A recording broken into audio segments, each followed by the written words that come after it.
Tiba di tempat pembuangan sampah sementara, saya melihat sekitar sepertiga sampah-sampah ini merupakan sampah rumah tangga dan lebih dari separuh sampah rumah tangga adalah sisa makanan.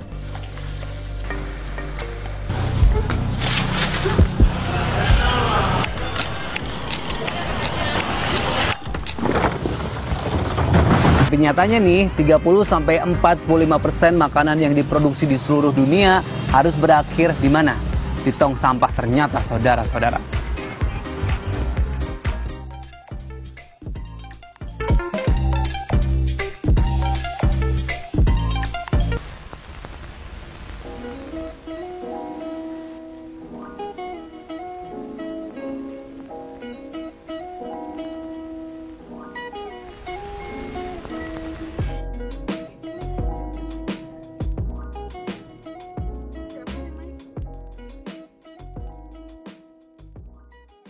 Sampah merupakan masalah klasik umat manusia.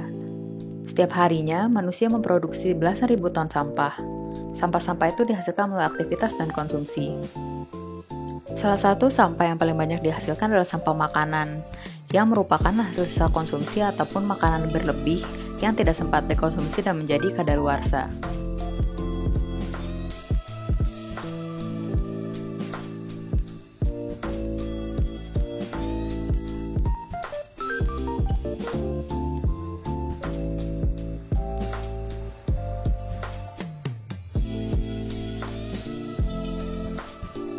DKI Jakarta memproduksi 7.000 ton sampah setiap harinya.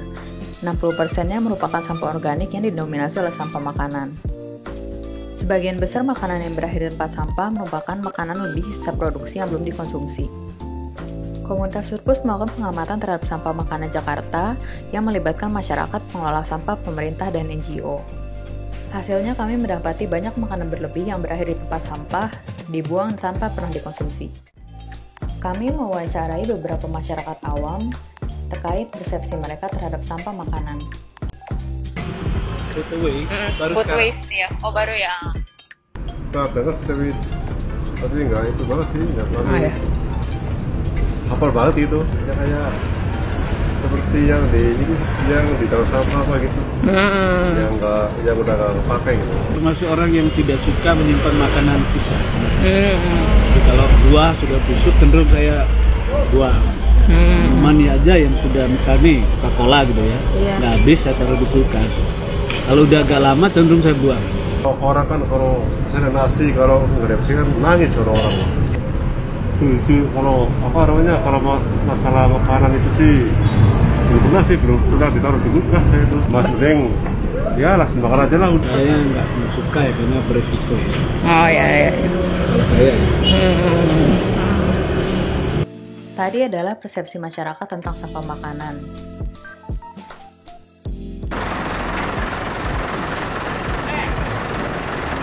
Kami juga mewawancarai petugas Dinas Kebersihan Jakarta terkait sampah makanan ini. Pak, saya mau nanya Bapak, di ngambil angkot sampah di Menteng berapa hari sekali Pak? Tiap hari. Oh, tiap hari. Kecamatan Menteng. Tapi kalau misalnya buat perkantoran atau restoran kayak gini sering nggak Pak? Tiap hari sama. Oh, tiap hari. Jadi ke restoran gini tiap hari ya Pak? Kita mau nanya, kalau misalnya dari angkutan sampah dari restoran-restoran gini atau perkantoran gitu, banyak nggak sih Pak sampah makanan yang kebuang gitu? Biasanya kalau ngebul doang yang banyak. Kalau yang sisa makanan nggak terlalu.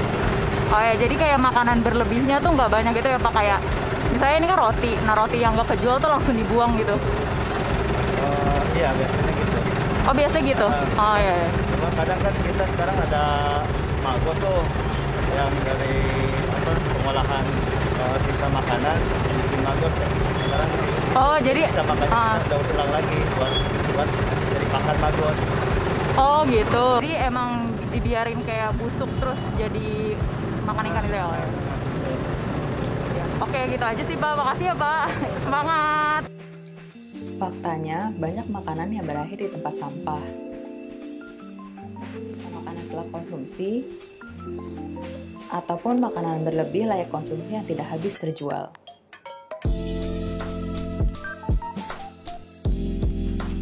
Bagaimana dengan pedagang kaki lima? Ini sepi. Ini dari tadi masih segini aja. Kalau waktu sebelum corona itu aktif. Kalau ada sering aktif gitu. Kalau ini nggak pernah aktif selama corona. Ada yang sisa, sedikit gitu kan. Nah biasanya itu sisanya bagaimanain bu? Masih langsung dibuang aja. Jadi apa juga? Dijual lagi nanti. Dijual lagi di rumah sendiri juga. Iya, dijual lagi.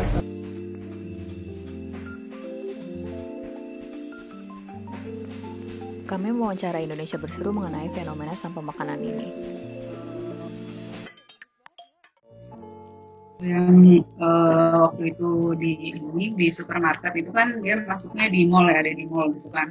Kalau yang kayak gitu ada yang sistemnya jadi mereka ada yang pokoknya setiap ini kan beda-beda. Ada supermarket yang mengharuskan mencacah dulu bahan yang mau mereka buang, tapi ada juga yang nggak mengharuskan mencacah, jadi langsung buang penampungan sampah misalnya di mall, ya udah ditampung di penampungan sampah mall. Jadi nanti setelah itu baru diangkut oleh petugas pengangkut sampahnya DLHK Depok gitu misalnya. Tapi ada juga yang kalau yang kayak roti tadi kan misalnya nggak habis itu ada yang kalau yang emang boleh dibagikan ke karyawan, mereka nanti akan boleh dibawa karyawan. Tapi kalau enggak kan tadi ada yang langsung dibuang aja, tapi ada juga sih yang dicacah gitu. Terus kalau yang kayak misalnya owner-ownernya itu punya yayasan atau punya misalnya panti asuhan, kenalan atau gimana gitu, ada juga yang biasanya kalau ada yang lebih gitu nanti mereka akan langsung bawa, mereka sendiri yang bawa, dan mungkin mereka sendiri akan langsung bagikan ke misalnya relasi mereka untuk panti-panti itu gitu misalnya. Sebenarnya sih Pemkot Depok yang kami sering komunikasi itu ada bidang ekonomi dan pembangunan Setda, itu mereka sangat terbuka kalau misalnya ada lagi pihak yang mau mengolah sampah organik misalnya dari supermarket atau dari pasar atau dari mana gitu. Misalnya ada yang memang mau mengolah, nanti mereka bisa usahakan carikan misalnya lahan untuk mengolah si sampah organik itu, misalnya bisa dengan maggot atau misalnya dengan metode yang konvensional yang lama gitu untuk jadi kompos gitu misalnya. Itu mereka masih bisa dukung sih. Dan juga kalau misalnya Depok sendiri sih masih ada UPS, jadi sampahnya nggak yang langsung dikirim ke TPA, itu masih ini sih, walaupun juga belum semuanya berjalan untuk mengolah si sampah organik yang dikirimkan ke UPS itu, tapi ada salah satu yang aku pernah survei itu di UPS UI, jadi di dekat PNJ itu UPS-nya itu masih jalan, jadi mereka dari sampah-sampah dari kampus itu nanti kan udah dipisahkan yang organik, jadi nanti di situ dijadikan kompos, tapi memang metodenya mereka bukan yang metode maggot, metode yang biasa, jadi emang agak lama. Dan memang kalau itu pemerintah sebenarnya sih ada yang kayak terbuka aja sih untuk support kalau masih yang metodenya kayak tadi. Tapi kalau untuk yang peraturan mungkin harus pelan-pelan karena nanti kan harinya lagi akan ke wali kota juga, jadi itu juga kami masih proses sih sebenarnya.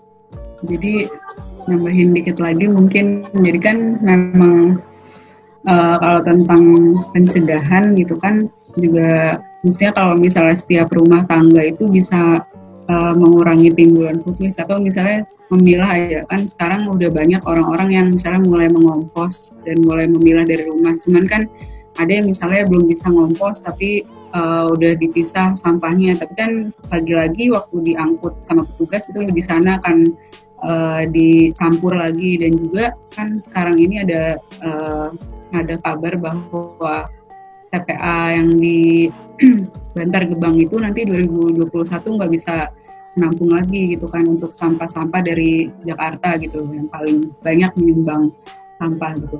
Dan kalau gitu dari situ sebenarnya dari rumah tangga sendiri mungkin nanti bisa diedukasi sih untuk misalnya mulai mengompos, ngurangin kiriman sampah ke TPA gitu, atau juga nanti mereka juga diberi edukasi tentang makan bijak. Dan juga yang paling penting sih pemerintah kayak bisa mulai membuat kebijakan yang berani tentang misalnya untuk yang bisa mengatur ke restoran-restoran gitu atau hotel atau supermarket yang menyumbang jumlah sampah organik yang sangat besar dibanding rumah tangga kan. Kalau misalnya hariannya mereka bisa membuang sebanyak itu, kalau misalnya kondisinya masih baik kan akan lebih bagus kalau misalnya ada peraturan yang melindungi mereka, menjamin mereka kalau mereka misalnya tidak perlu membuang itu ke TPA, tapi mereka bisa sumbangkan itu ke pihak yang mau memasak bahan-bahan pangan nasi layak tersebut untuk dimasak dan dibagikan ke yang membutuhkan gitu. Barusan kita mendengar pendapat NGO mengenai sampah makanan. Sekarang kita akan mendengar pendapat pemerintah selaku pembuat kebijakan. Tahun kemarin 2019 rata-rata perharinya adalah 7.700 ton per hari. Kalau tadi Mbak bilang kan 7.000 ya, tapi sebenarnya masih ada 700 ton yang belum disebut. Jadi udah hampir 8.000 ton per hari itu sampah yang dibawa ke TPA Bantar Gebang ya. Jadi sebenarnya itu sampah yang sebenarnya sudah sedikit dipilah kemudian masuk ke bank sampah begitu ya. Ada juga yang sudah diambil sama pemulung-pemulung begitu ya. Berdasarkan riset kita sampah organik sekitar 53,75% sampah organik. Nah, sampah organik ini paling banyak pastinya sampah dari sisa makanan, sisa dapur begitu ya. Punya instruksi gubernur bahwa setiap RW wajib memiliki bank sampah. Kita punya 2.742 apa 43 RW itu sebenarnya wajib punya bank sampah.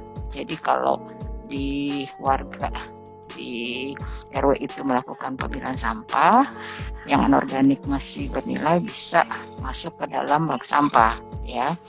Itu yang pertama. Nah, dari 2.700 kita sekarang ini sudah punya bank sampah sekitar hampir 2.000 bank sampah yang kita miliki. Jadi sebenarnya belum semua RW memiliki bank sampah. Kedua, saat ini kita sedang mengembangkan program biokonversi maggot dari lalat hitam, di mana itu bisa melakukan pengurangan sampah organik. Jadi sampah-sampah organik, sampah sisa makanan itu dimakan oleh maggot nanti dan dia bisa 1 kilogram maggot bisa mengkonsumsi atau bisa menghabiskan sampah sekitar 3 kilo. Di dalam perda kita untuk soal sampah kita kan punya perda ya Mbak ya. Perda kita itu ada perda 3 tahun 2013 tentang pengelolaan sampah. Di dalam pasal 12 disebutkan bahwa setiap penanggung jawab kegiatan usaha kawasan itu wajib melakukan pengelolaan sampah. Pengelolaan sampah itu terdiri dari pengurangan dan penanganan. Nah, apa yang kita lakukan sebenarnya dengan kewajiban tadi, mereka sudah harus, yang namanya wajib, ya nggak bisa tidak gitu ya. Pada prakteknya, setiap kegiatan usaha maunya sampahnya habis, sampahnya nggak ada di tempat kita gitu kan, maunya kalau sampah udahlah dibawa secepat mungkin bersih gitu. Nah, padahal setiap kegiatan usaha itu wajib melakukan pengurangan, wajib melakukan pengolahan di sumber ya, sehingga sampah yang kita angkut, yang kita bawa ke TPA berkurang, karena TPA kita juga sudah mulai kehabisan lahan untuk untuk kita taruh di sana. 2019 kami melakukan juga program yang namanya Jakarta Less Waste Initiative. Di sana kita program itu dikhususkan untuk sektor komersil. Jadi restoran dan juga kegiatan usaha yang berpotensi sampahnya banyak, kita ajak, kita bimbing, dan kita pandu bagaimana mereka bisa melakukan pengurangan sampah baik organik maupun anorganik. Dan di akhirnya di 2019 itu kita memberikan apresiasi dari gubernur kepada teman-teman yang memang kita nilai sudah melakukan perubahan. Jadi mereka sudah melakukan pembatasan pemakaian yang plastik sekali pakainya, pun mereka sudah melakukan pengurangan terhadap sampah organik. Jika makanannya tidak habis tapi sudah waktunya, sudah jam tutup gitu ya, udah mau habis, itu kita bisa salurkan kepada NGO, yayasan, ataupun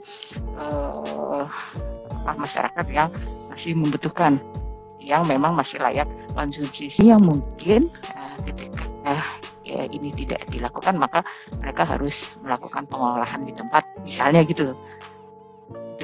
Itu yang nggak boleh langsung dibuang langsung ke ini, harus diolah dong. Kalau emang nggak mau dikasih, maka ini yang harus diolah di tempat. Ini yang lagi kita sedang susun, Mbak, bagaimana kewajiban melakukan pengolahan sampah di sumber itu. Kita sedang susun aturannya. Perlu kontinuitas, perlu banyak pihak yang turun serta untuk melakukan itu. Kita memang harus